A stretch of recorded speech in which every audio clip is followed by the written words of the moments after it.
For questions 11 and 12, we're asked to factor completely. And we do have to remember to factor out a GCF first, if there is one. So if you look at all three terms, we can factor out a 4. And I want to do that first before I do anything with the AC method. So if you take out a 4, that leaves you with x squared minus x minus 2. So now I do want to do the AC method, but I'm only going to do the AC method to the inside of the parentheses. So I'm basically ignoring the 4, but I can't forget about it because it needs to be included in my answer. So the AC, well, that would be like the 1 times the negative 2 here, and that would be negative 2. And then B would just be the negative 1 that's in front of this x. So I need two numbers that multiply to be negative 2, but add to be negative 1. So if I take negative 1 and 2, those multiply to be negative 2, but add to be positive 1. So if I flip the sign, 1 and negative 2, those also multiply to be negative 2, but add to be negative 1. So those are the two numbers that I want, and that tells me how to break up my middle term. So that's going to be a plus 1x and a minus 2, looks like an h, plus 1x, that's a little bit better, minus 2x. And then the outside one, so the minus 2, I'm bringing that down, and the x squared, I'm bringing that down. So if you factor by grouping, we're going to take an x out of the first two, leaving me with an x plus 1. And we're going to take a negative 2 out of the second two, leaving you with an x plus 1.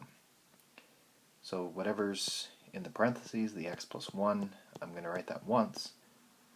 And whatever's outside the parentheses, meaning the x and the minus 2, that will combine to be my second factor. And then lastly, I need to bring down my 4 as part of my final answer. So I can't forget about it. It's not involved in the AC method, but it still needs to be part of my final answer. Okay, for number 12, I want to try and factor out a GCF. So I can factor out a 2. Can I factor out a 4? Nope. So it's just a 2. And then I can also factor out an x. That will leave me with 5x squared plus 12x plus 7. So I want to do the AC method with the inside of the parentheses and ignore that 2x, but I just want to stick the 2x on my answer at the very end. So AC, the 5 and the 7, that's going to be 35, and the B is 12. So I need two numbers that multiply to give me 35, but add to give me 12. So 1 and 35, that gives me 36, that does not work. 5 and 7 multiply to be 35, and they do add to be 12. So that will be my two numbers. So I'm going to split the 12x into a 5x and a 7x. And then the outside terms I'm going to bring down.